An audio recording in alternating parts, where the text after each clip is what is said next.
Well, hello friends, it's Wayne Polson coming to you from Heartwood, right next door to the usual place, SM Heartland. And this is a beautiful day today. We had a cold spell. There was a cold stretch for a week or two, and now it is like in the 50s, and I thought I'd take advantage of this opportunity to demonstrate something to you folks. It's that time of year again when you got to start preparing for snowfall if you live in my neck of the woods. So I've got my Kitoti here, and I've already installed the right-hand chains for the tires. I'm going to install the left-hand set of chains for you, primarily because last year I put out a video demonstrating how to do this using the convenient holes that I have in my wheels to run ropes through or to run bungee cords through or something like that. I had some viewers who commented that they don't have holes in their rims. I thought I would do this video to demonstrate how you can do it if you don't have the holes in the rims. And this is my Polish way of doing it, of course, so there may be better ways, there could be worse, I'm sure there are. One of the things I'm going to tell you for preparation here, you need to lay your chains flat on the ground behind the wheel that you're intending to load up with the chains. And then what I like to do is I like to spread those chains out as wide as I can to make as large of a path for my tractor tire to roll over, because we're actually going to drive over the top of these chains at some point. But actually what we're going to be doing is we're going to be pulling the chain set up over the top of the wheel, and then as it passes in the front of the wheel, we'll be driving over the top of it and pulling the rear end of the chain up and getting those buckles at the end to a point where they're at a convenient level to work with. So I like to spread this chain out, and I do that by just taking a stick and pushing between the side links and getting that chain laid out just right. And then after that, just make sure you have good alignment of that rear tire over the chains. The other thing I wanted to point out too is that the links, the side links on these chains are hooks that can start to erode away at your rubber on your tire if you have them turned the wrong way. You want to make sure you load the chain so that those hooks end up on the outside of the tire instead of inside facing the tire. You'll see that demonstrated here as well. Then I think that's about all the preliminary stuff I have to talk about, so let's get it rolling. Let's show you how it's done. Okay, one of the important steps is when you're backing your tractor up to the front end of this chain, get as close as possible to the first set of cross links. And that's because I'm going to be using a strap, or you could use a rope. You're going to want to arrange the chain, the distance between the chain and the tire as close as possible, so that once the rope or the strap starts to pull the chain up, it's engaging with the tire. What can happen is if you have your rope too long, or if you have too much distance between the tire and the head of the chain, the rope will actually wrap around the front end of the tire, go underneath, and you won't be pulling any chain up. So this is it's not super critical, but it makes common sense to get this adjusted right. All right, so this is the strap I'm going to use. I'm using one of these, I don't know, I call them cam straps, but it's not as bulky as a regular ratchet strap. That's why I'm using this, but you can just use a rope. The reason I chose this is because it has hooks on it already, so it's going to make the whole process a little bit quicker. All right, so let me daisy chain this. Now, it's going to be key that you take this long end and go over a set of treads up here. Don't go too far up, because you'll run the same risk of running the rope or the strap right around the tire and you won't pull any chain. So from here, reach down and grab the very end link on your chain. I'm going to hold that up because it's going to tend to pull this ratchet strap away, or this strap away, and then take the same link on the other side and hook it up there. I'm going to turn this so that I don't have a twist in it, so that you can see what's going on. It's going to be important that these are equal lengths. Now, if I want to give myself a little bit more advantage, I'm going to go ahead and take some of this slack out, which just means that it's going to end up engaging the chain a lot sooner. So now you have to equalize the hooks again. There we go. I'll take out some more slack. Just like that.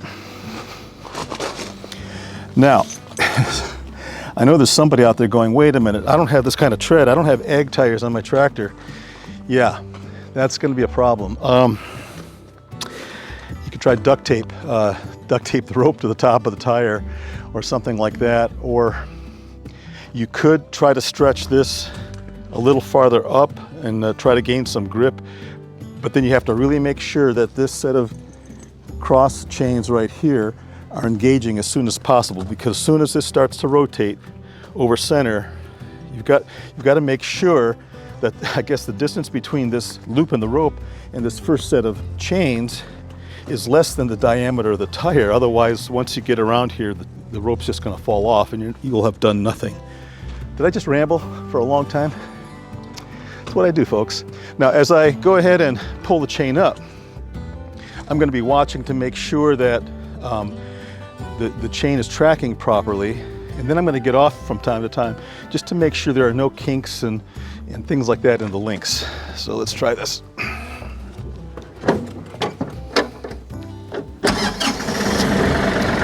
I'm just going to go in low range.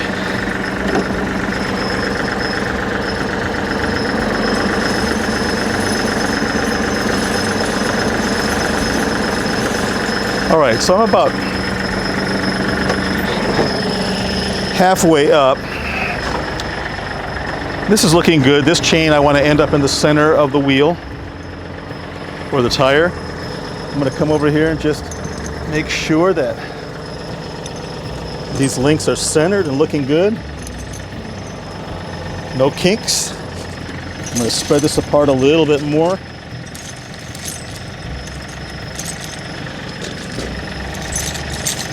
All right, let's keep going. I'm not worried about this getting caught anywhere. It's just going to run it over. So there's that.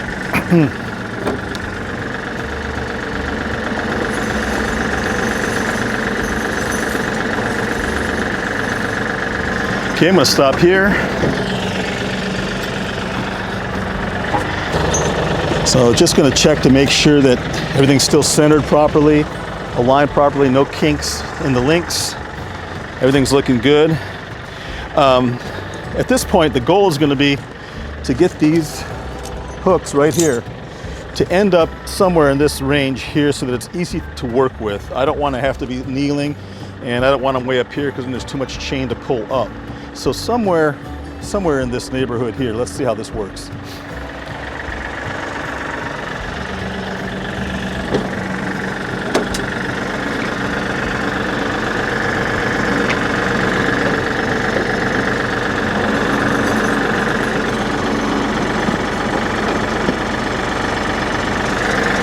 Can't see very well, but let's check. Yeah, that's not bad right there. I think I'm going to stop right there. I can live with that. So let me go ahead and shut this off so we can hear better. All right, so I've got the coupler here in a comfortable position for me. It's a little bit lower than I'd like it to be, but that's okay. It's going to make it a little bit easier for me to deal with the slack in the chain. At this point, I'm going to go ahead and take the cross links, which are right here. Okay, these are the cross links, and I'm going to hook them up where they need to go. So this one I'm going to put about 2 links from the next set of cross links. I'm going to do the same thing with this one on this side. All right, so I've got these cross links, these ties, connected again with the hook out, and notice all these hooks are on the outside of the tire now. All right, so the only thing left to do is to go ahead and connect the chain to these couplers. So at this point, I'm going to go ahead, now that I've got the cross links done, I'm going to go ahead and free up these ends of the chain. I'm going to take that off, and instead of trying to figure out how to fish this through the mess up on top, I'm just going to pull it out like that. And unhook it from this side, and then just pull this through. This is the end that I need to hook onto these connectors here. See, I've got my cross link, my tie link connected down here. All right, 2 links from this other set of chains. What I'm going to do now is I'm going to take the second link, run it through here. I could go to the third, but I still have to do the inside. push this in, move this slider down. Okay, now that's engaged. Typically, I'm finding in my tractor, I just need to go to the second link and leave it there. If it's possible I can get 3, I'll try that, but you don't want to do that right off the bat because the chain's going to be kind of sitting every which way up here, and it has to find its home. It has to settle in. So that means driving it a little bit once you initially set this thing up. All right, I'm going to do the same thing on this side. You guys can't really see it. I'm on the second link, like that. All right, and that's good. Everything feels tight right now, but that's just misleading. My outer chain is running nicely around the center of the tire. All of my hooks on my crosslink systems are pointing outward away from the tire. This tie here, that hook is pointing away from the tire on both the inside and the out, and I'm on the second link, both on the inside and out. So now we're going to take it for a little test drive to loosen things up a little bit.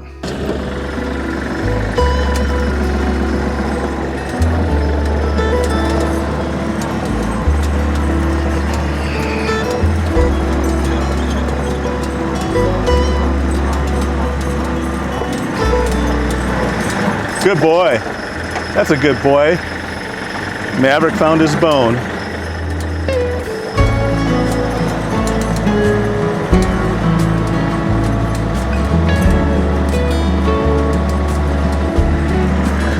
All right, so I'm going to stop again when my coupler is at a comfortable height.